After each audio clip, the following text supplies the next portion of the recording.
আসসালামু আলাইকুম বন্ধুরা, আমি এখন আছি রাজধানীর আসাদ গেট ফুটওভার ব্রিজের উপরে। আজকে 13ই নভেম্বর 2025। সাবেক প্রধানমন্ত্রী শেখ হাসিনা লকডাউনের ঘোষণা করেছেন, কারণ আজ আন্তর্জাতিক ট্রাইব্যুনাল আদালতে মানবতা বিরোধী অপরাধের রায় ঘোষিত হতে যাচ্ছে। সাবেক প্রধানমন্ত্রী শেখ হাসিনা, স্বরাষ্ট্রমন্ত্রী আসাদুজ্জামান কামাল ও সাবেক আইজিপির বিরুদ্ধে।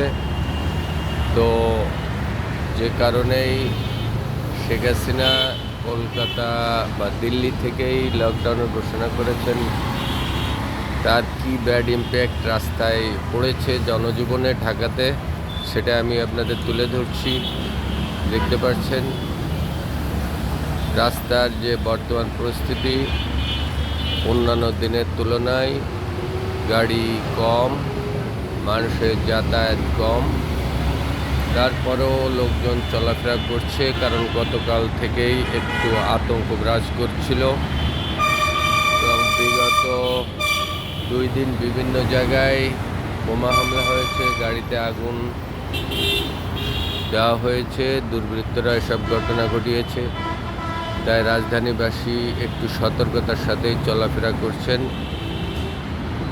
দেখতে পাচ্ছেন রাজধানীতে চলাফেরার লোকজন কম।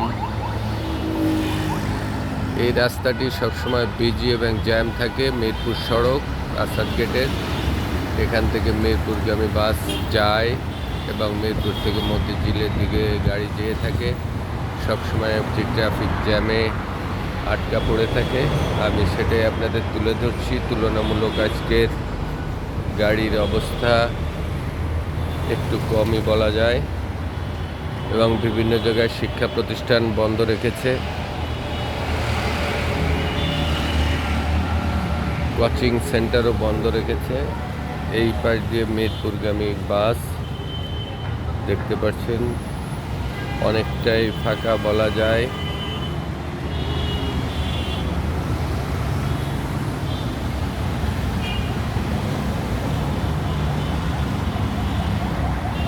যে রাজধানীর সড়কগুলো সবসময় বিজি থাকে,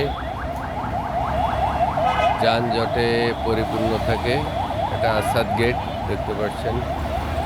আর এই পাশে সংসদ ভবন এরিয়া, এবং সামনেই কিছু দূর যে ডান হাতে গণভবন।